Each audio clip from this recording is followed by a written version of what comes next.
আসসালামু আলাইকুম ওরহমতুল্লাহ। আরবি প্রভাষক লিখিত প্রস্তুতির ধারাবাহিক ক্লাসের হাদিস অংশের নতুন একটি ক্লাসে আপনাদেরকে স্বাগতম। প্রথমে আমরা সনদসহ হাদিসের সরল অনুবাদ, এরপর গুরুত্বপূর্ণ তাহকিক নিয়ে আলোচনা করব। চলুন ভিডিওটা শুরু করা যাক। হাদ্দাসানা আল হুমাইদি আব্দুল্লাহ ইবনে জুবাইর।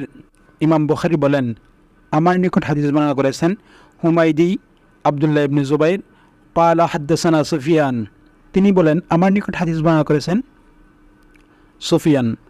ক্বালা হাদ্দাসানা ইয়াহইয়া ইবনে সাঈদ আল আনসারী, তিনি বলেন আমার নিকট হাদিস বর্ণনা করেছেন ইয়াহইয়া ইবনে সাঈদ আল আনসারী। ক্বালা, তিনি বলেন আখবারনি, আমার নিকট সংবাদ দিয়েছেন মুহাম্মদ ইবনে ইব্রাহিম আত-তাইমিয়্যু, মুহাম্মদ ইবনে ইব্রাহিম তাইমি।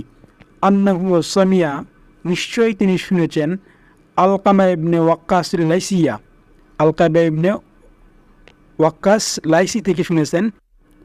ইয়াকুলু, তিনি বলেন সামি'তু উমর ইবনে খাত্তাব রাদিয়াল্লাহু তাআলা আনহু আলাল মিম্বারে, আমি উমর ইবনে খাত্তাব রাদিয়াল্লাহু তাআলা আনহুকে মিম্বারে দাঁড়িয়ে বলতে শুনেছি।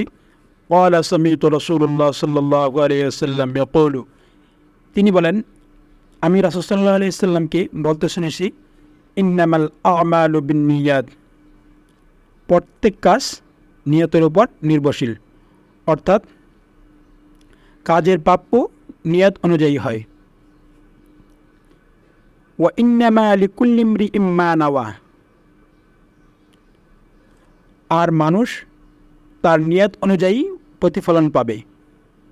ফামান কানাত হিজরাতুহু ইলা দুনিয়া ইউসিবুহা, আর যে দুনিয়া লাভের জন্য হিজরত করবে, আও ইলা ইমরাআতিন ইয়ানকিহুহা, অথবা কোনো মহিলাকে বিবাহ করার উদ্দেশ্যে হিজরত করবে, ফাহিজরাতুহু ইলা মা হাজারা ইলাইহি, তবে তার হিজরত সে উদ্দেশ্যই হবে যে জন্য সে হিজরত করেছে।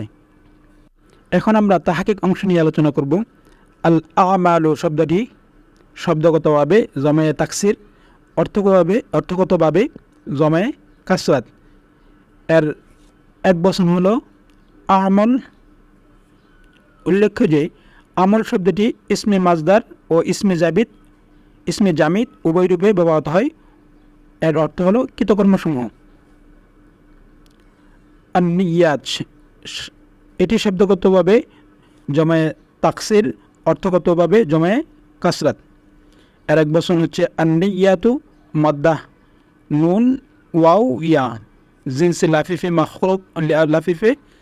মাফরুক, অর্থ সংকল্পসমূহ। নাওয়া শব্দটি ওয়াহিদ মুজাক্কারের সিগা। বহস ইসবাত ফিলে মাদি মতলক মারুফ বাবে দরাবা। মাজদার আন-নিয়াতু মাদ্দা নুন ওয়াও ইয়া জিনসে লাফিফে মাফরুক, অর্থ সংকল্প করল। দুনিয়া, এই শব্দটি ফলা এর জন্য ইসমে জিন্স। এর উপসম্বল দুটি, একটা হচ্ছে দুনু অর্থ নিকটবর্তী, দুই দনি অর্থ হচ্ছে নিকৃষ্ট, মন্দ, খারাপ। দুনিয়া যেহেতু পরকালের তুলনায় খুবই নগণ্য, তাই একে দুনিয়া বলে। ইউসিবু সিগা ওয়াহিদ মুজাক্কার গায়েবের সিগা। বহাস ইসবাত ফিল মুদারি মারুফ বাবে ইফআল মাজদার আল ইসাবাতু।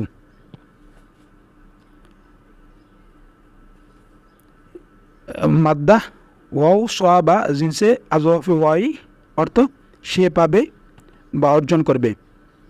ইয়ানকিহু ওয়াহিদ মুজাক্কার গায়েবে সিগা। ইসবাত ফিল মুদারি মারুফ বাবে দরাবা মাজদার আন-নিকাহু মাদ্দা নুন কাফ হা জিনসে সোহি, অর্থ সে বিবাহ করেছে বা করবে। ইমরাউন এর প্রতিশব্দ ব্যবহৃত হয় রাজুলুন বহুবচনে, রিজালুন এটা জামউন বিগাইরি লাফজিন হয়েছে, অর্থ ব্যক্তি। হাজারা ওয়াহিদ মুজাক্কার গায়েবের সিগা। ইসবাত ফিলে মাদি মারুফ বাবে মুফাআলাতু মাজদার আল মুহাজিরাতু মাদ্দা হা জিম রা জিসে সহি, অর্থ সে পরিত্যাগ করল।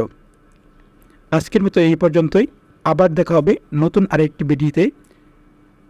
আসসালামু আলাইকুম ওয়া রাহমাতুল্লাহি ওয়া বারাকাতুহু।